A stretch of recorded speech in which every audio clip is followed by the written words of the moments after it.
Ingresos de actividades ordinarias, NIC 18. El objetivo de esta norma es establecer el tratamiento contable de los ingresos de actividades ordinarias que surgen de ciertos tipos de transacciones o otros eventos. Un ingreso se tiene que reconocer en la contabilidad cuando tenemos probabilidad de que traiga beneficios económicos para la empresa y que la medición sea confiable. Esta medición tiene que ser confiable tanto para el ingreso como para los costos que están relacionados con esos ingresos. Y la probabilidad es una medida que nos dice que es más probable de que ocurra un evento a que no ocurra. A diferencia de la otra medida que es posible, cuando hablamos de posible estamos hablando que es más posible que no ocurra un hecho a que sí ocurra. Entonces la NIF nos dice que tenemos que tener cierto grado de certeza de que esos beneficios económicos van a llegar a la entidad. El alcance. El reconocimiento de ingresos de venta de bienes, prestación de servicios y uso por parte de terceros de los activos de la entidad que produzcan intereses, regalías y dividendos. Se excluye del alcance de esta norma los contratos de construcción, de conce, leasing, NIC 17, seguros, agricultura, NIC 41 y otras industrias específicas. Definiciones. Entonces, ¿qué es para las NIF los ingresos de actividades ordinarias? Es la entrada bruta de beneficios económicos durante el periodo, es decir, durante el periodo contable, durante el año, surgidos en el curso de las actividades ordinarias de una entidad, siempre que tal entrada dé lugar a un aumento del patrimonio, que no estén relacionadas con las aportaciones de los propietarios del patrimonio. Es decir, son todos los beneficios económicos que llegan a la entidad producto de las actividades ordinarias de la empresa, que no tienen nada que ver con los aportes de los socios. Es importante recalcar que en las NIF desaparece el concepto de actividades extraordinarias. Para las NIF, todas las actividades, todos los beneficios económicos que aumenten el patrimonio se entiende como ingresos de actividades ordinarias, es decir, actividades que aumentan el patrimonio debido a que la empresa está surgiendo de sus actividades normales. Valor razonable. Valor razonable es el precio que sería percibido por vender un activo o pagado por transferir un pasivo en una transacción no forzada entre participantes del mercado en la fecha de medición. Es decir, esta es la definición que nos trae la NIF número 13 de valor razonable. Nosotros conocemos normalmente el valor razonable como el valor de mercado, pero ese simplemente es un nivel del valor razonable. Recordemos que el valor razonable tiene tres niveles.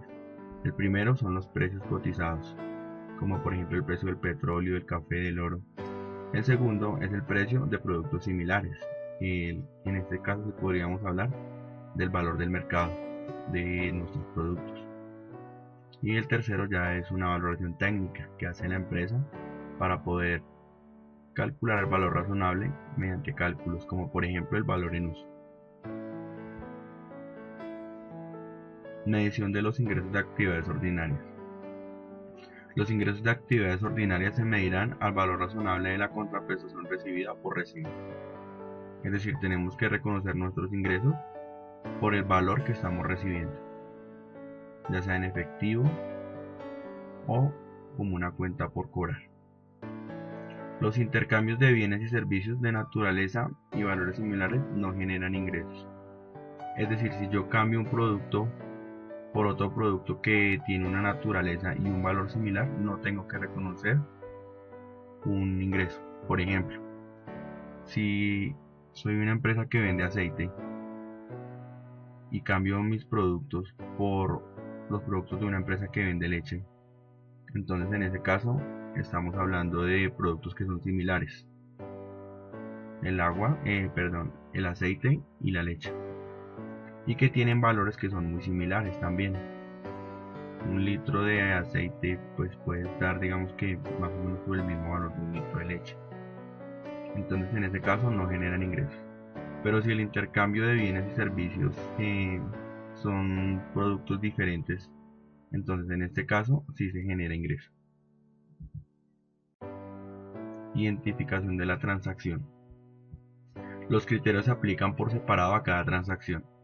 Es decir, que si yo en una transacción tengo, por ejemplo, venta de un producto y prestación de servicios, yo tengo que hacer la medición por separado. Tengo que identificarlos y aplicarle los criterios de medición de forma separada. Es decir, tengo que medir la venta y medir también la prestación de servicios, como ya vamos a ver más adelante. Cuando se refieren a transacciones conjuntas, se registra como una sola transacción. Por ejemplo, el caso más claro es el de una venta y después va a haber una recompra. Es decir, yo voy a vender un computador en 1.000.000 de pesos, pero después de ese computador yo lo voy a comprar en 900.000 pesos. Entonces desde el principio yo tengo que reconocer no un ingreso por 1.000.000 de pesos, sino únicamente por la diferencia del 1.000.000 de pesos y los 900.000, es decir, únicamente 100.000 pesos.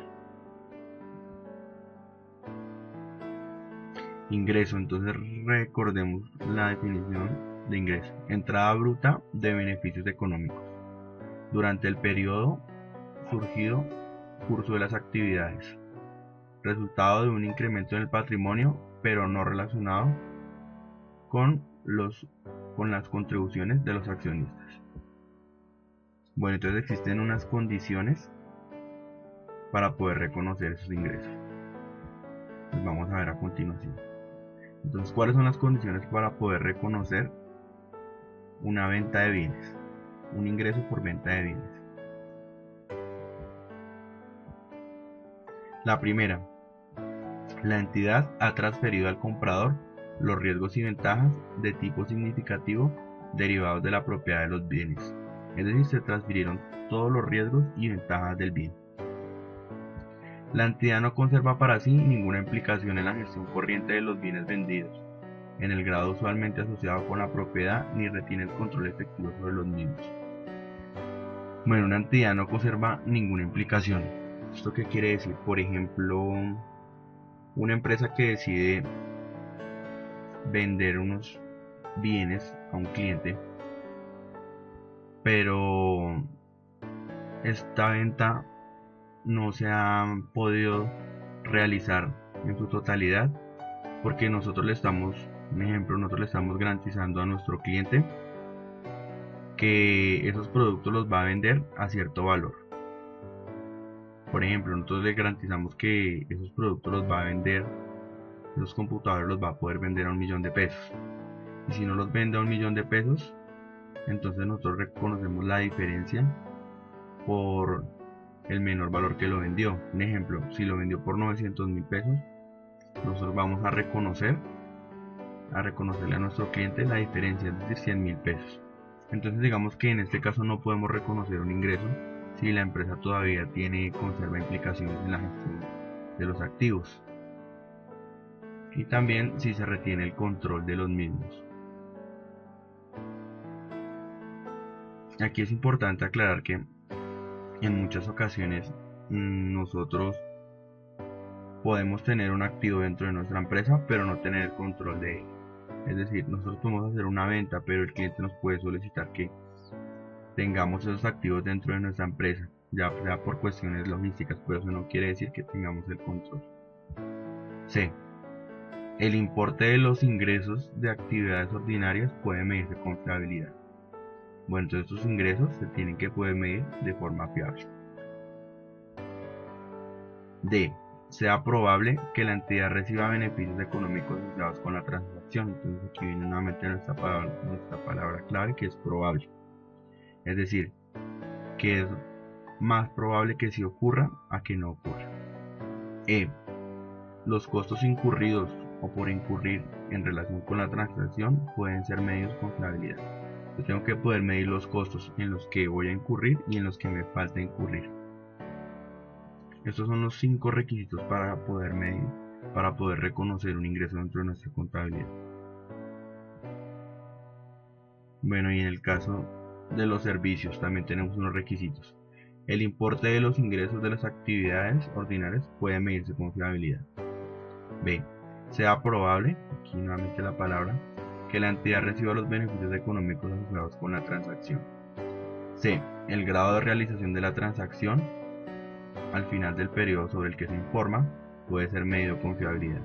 Este grado de realización es el punto, es el grado en el que nosotros hemos terminado la prestación del servicio.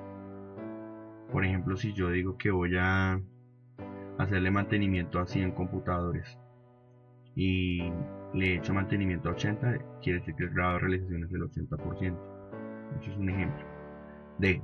Los costos incurridos en la transacción, así como los que quedan por incurrir hasta completarla, pueden ser medidos con fiabilidad. Es decir, tengo que poder medir con fiabilidad los costos en los que yo he incurrido y también los que me hacen falta por incurrir. Tengo que cumplir con estos 4 requisitos para poder reconocer los ingresos en la prestación de servicio. Los ingresos son reconocidos con base en fases de terminación. Entonces, como lo vimos anteriormente, yo puedo tener un estudio técnico en el cual me diga que un proyecto ya tiene una fase de realización, por ejemplo, un proyecto que tiene el 80% de terminación. Y eso quiere decir que yo puedo reconocer el 80% de los ingresos de ese contrato. El porcentaje de terminación basado en estudio de trabajo ejecutado. Este es el ejemplo que acabo de dar. O también se puede hacer de la siguiente forma: los costos incurridos a la fecha dividido el total de costos. Esto nos da un porcentaje y ese porcentaje se lo aplicamos a los ingresos. Se aplica el método de base cero cuando la estimación fiable no es posible. Es decir, si yo no puedo medir los costos ni puedo medir los servicios a la fecha, entonces aplico el método base cero, que consiste en reconocer como ingresos todos los gastos que yo he tenido en el proyecto. Por ejemplo, si he incurrido en unos gastos de 10 millones de pesos, entonces únicamente reconozco como ingresos 10 millones de pesos. Intereses y regalías. Intereses, regalías y dividendos. A. Sea probable, nuevamente la palabra, que la entidad reciba los beneficios económicos asociados con la transacción. B. El importe de los ingresos de actividades ordinarias pueda ser medido de forma fiable.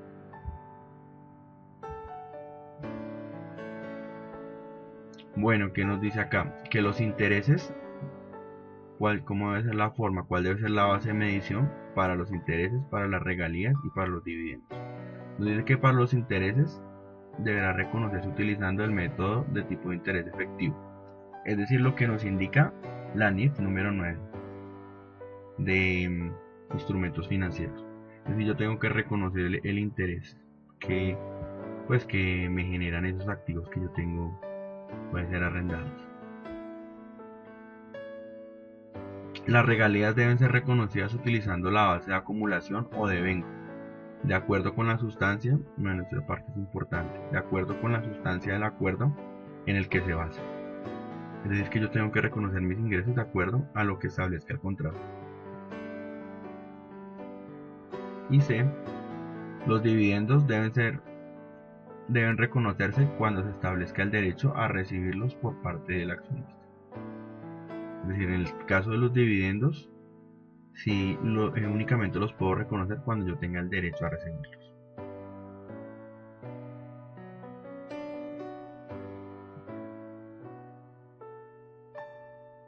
Bueno, esta fue la parte teórica de ingresos de actividades ordinarias. Ahora vamos a ver un ejemplo. Vamos a ver unos ejemplos de ingresos para el caso de nuestras ventas. Entonces, tenemos el siguiente ejemplo. La empresa X vende 50 computadores a la empresa Y por un valor de 5 millones de pesos. Se concede un descuento por pronto pago del 10%. Tenemos que reconocer como ingresos de actividades ordinarias los 5 millones de pesos menos el descuento por pronto pago, es decir, 4 millones 500. La venta total fue de 5 millones de pesos y tenemos un descuento del 10% que son 500.000, es decir, el 10% de 5 millones. 5 millones menos 500.000 nos da 4 millones 500 y reconocemos unas cuentas por cobrar. El mismo caso anterior, la empresa X garantiza a la empresa Y que podrá vender los computadores en 110, es decir, cada computador costó 100.000 pesos. Son 50 computadores y en total fueron 5 millones, es decir, cada computador costó 100.000 pesos. La empresa X garantiza a la empresa Y que podrá vender los computadores en 110, como mínimo cada uno. En caso contrario, la empresa X reconocerá a la empresa Y la diferencia. Es decir, si esta empresa Y vende un computador en menos de 110.000 pesos, la empresa X le pagará como indemnización la diferencia. Un ejemplo, si la empresa Y vende el computador en 90.000 pesos, entonces la empresa X lo indemnizará con 20.000. En este caso no se reconoce ingreso. ¿Por qué? Todavía tenemos implicaciones. Es decir, que todavía no podemos medir de forma fiable los ingresos, ya que si esta empresa Y vende algún computador por debajo de 110 millones, nosotros vamos a tener que reconocer esa diferencia que le vamos a pagar como menor valor del ingreso. Entonces la empresa todavía tiene implicaciones en la actividad normal del activo y por esa forma no se puede medir de forma fiable. Entonces no se reconoce como un ingreso. Prestación de servicios. Tenemos entonces el siguiente ejemplo.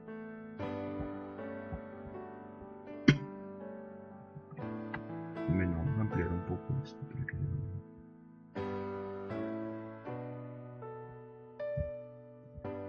Una empresa ha firmado un contrato para la realización de un proyecto en las siguientes condiciones.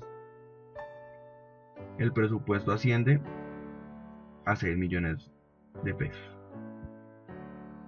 estimándose los costos en 3.750.000. Es decir, nosotros vamos a cobrar 6 millones de pesos y vamos a tener unos costos de 3.750.000. La obra se inicia en el año 1 y termina en el año 3. Los costos incurridos durante la ejecución de la obra son los siguientes. En el año 1 tuvimos unos costos de 750, en el año 2 unos costos de 1.050.000, en el año 3 unos costos de 1.950.000, para un total de 3.750.000. Entonces determinamos los ingresos por el método de realización o grado de avance. Tenemos entonces la siguiente fórmula. El porcentaje, ¿cómo lo determinamos? Dividimos los costos del ejercicio, los costos del año, entre los costos totales del proyecto. Y los ingresos del ejercicio se obtienen de la siguiente forma. Ingresos totales por el porcentaje que hallamos acá. Vamos a verlo de la siguiente forma, con el siguiente cuadro. En el año 1 tuvimos unos costos de 750. Para hallar el porcentaje, dividimos 750 entre 3.750.000, que son los costos totales, y obtenemos un porcentaje del 20%. Ese 20% lo multiplicamos por los ingresos totales del contrato y tenemos que para el año 1 se tienen que reconocer 1.200.000 en ingresos. Entonces se reconoce 1.200.000 contra bancos o 1.200.000 contra cuentas por cobrar. En el año 2 se tienen que reconocer 1.680.000 y en el año 3 3.120.000 para un valor total de 6 millones de pesos. Y nuestro estado de resultados quedaría de la siguiente forma. En el primer año ingresos 1.200.000, gastos 750, utilidad 450. Y así con los siguientes años. ¿Qué sucede cuando nosotros no podemos determinar este grado de realización o este grado de avance? Un ejemplo, que no podemos determinar los costos del ejercicio. Perdón, que no podemos determinar los costos totales o no podemos determinar el grado de realización del contrato. Entonces únicamente reconocemos los ingresos por el valor total de los costos. Si en este ejemplo nosotros pues conocíamos el valor total de los costos, que era 3.750.000, pero si por ejemplo nosotros no conocemos este valor, entonces no podemos hallar ese porcentaje. Si no podemos hallar el porcentaje, entonces no podemos hallar el grado de avance.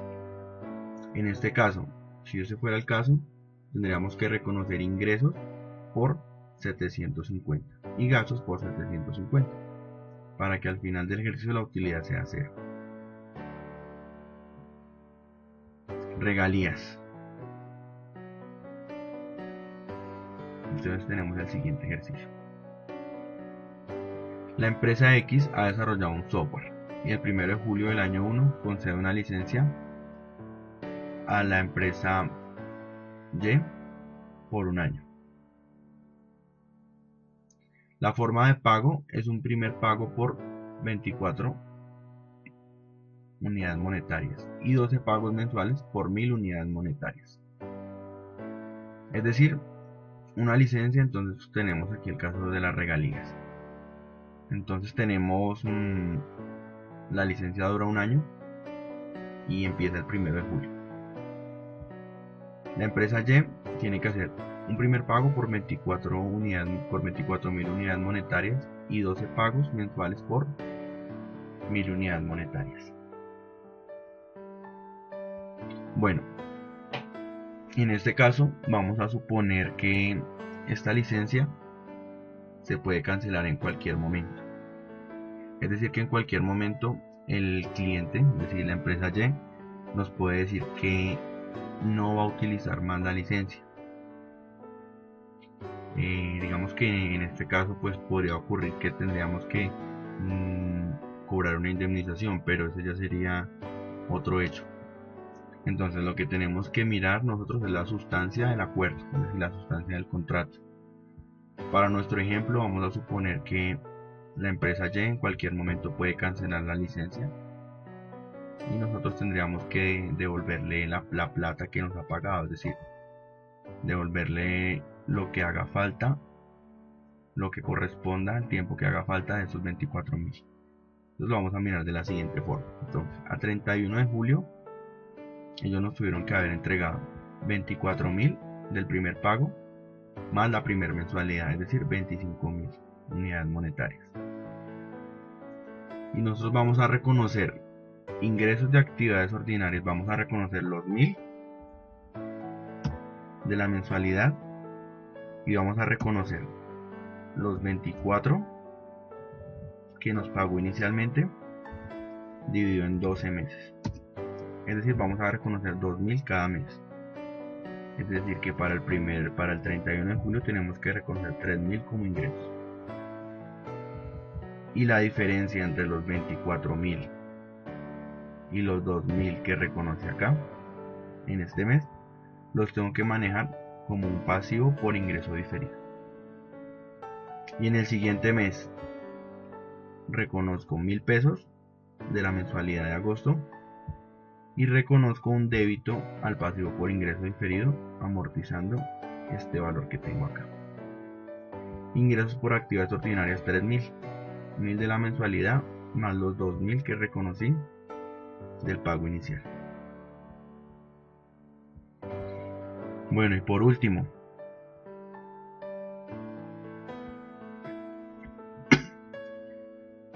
cuando tenemos una operación combinada, es decir, cuando tenemos una venta y una prestación de servicios dentro de una misma transacción, entonces la NIC 18 nos dice que tenemos que reconocer esas transacciones por separado. Tenemos el siguiente ejercicio. Un concesionario de vehículos industriales vende un camión con las siguientes condiciones. El precio de venta 200 millones, costo 125 millones. El contrato de compraventa se firma el 10 de diciembre de 2013. La entrega y el cobro se produce el 15 de enero del 2014. Vamos a suponer que en esta fecha, 15 de diciembre, no se ha hecho la entrega, pero ya se transfirieron todos los riesgos y beneficios. Es decir, que el camión sigue en nuestra bodega simplemente por temas logísticos. Dentro del precio de venta se incluyen 8 servicios de mantenimiento trimestrales. Es decir, dentro de este valor que yo le estoy cobrando acá, yo le estoy garantizando que le voy a incluir 8 servicios de mantenimiento cada 3 meses. Durante los 2 primeros años de vida útil del camión, es decir, durante los 2 primeros años, entonces le va a hacer 8 mantenimientos.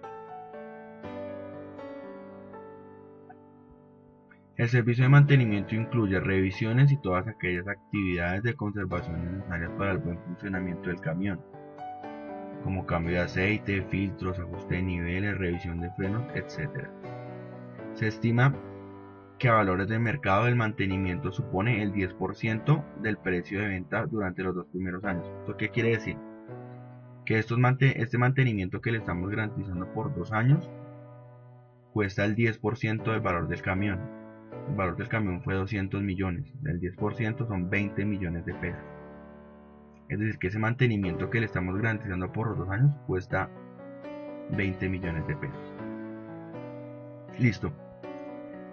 Dice acá, el costo de cada servicio de mantenimiento es de 1.250.000, que incluyen repuestos y suministros por 750 y mano de obra 500. Es decir, que ese mantenimiento a nosotros nos cuesta, cada mantenimiento de eso nos cuesta 1.250.000. Bueno, ahora vamos a ver la contabilización. Entonces, el 10 de diciembre es la fecha cuando hacemos la venta, cuando se transfieren todos los riesgos y beneficios.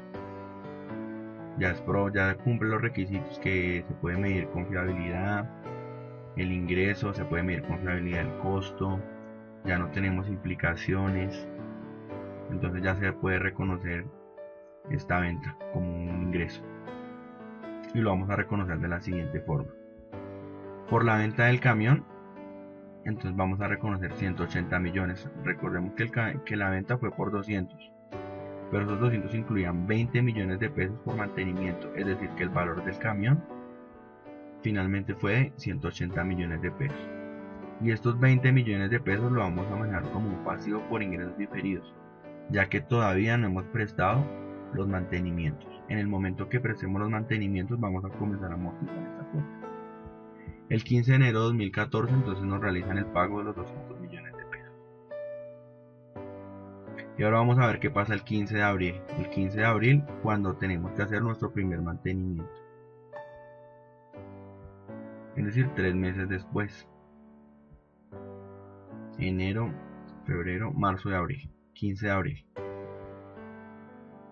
Tomamos entonces 20 millones de pesos, que es el valor total del mantenimiento, y lo dividimos entre 8 trimestres. Y debitamos un pasivo por ingresos diferidos amortizando este valor que tenemos acá. Y reconocemos un ingreso por actividades ordinarias. Este ya sería un ingreso por servicios prestados. Reconocemos como gasto los repuestos y como gasto la mano de obra contra bancos, 1.250.000. Y así se tiene que hacer en cada trimestre hasta completar 8.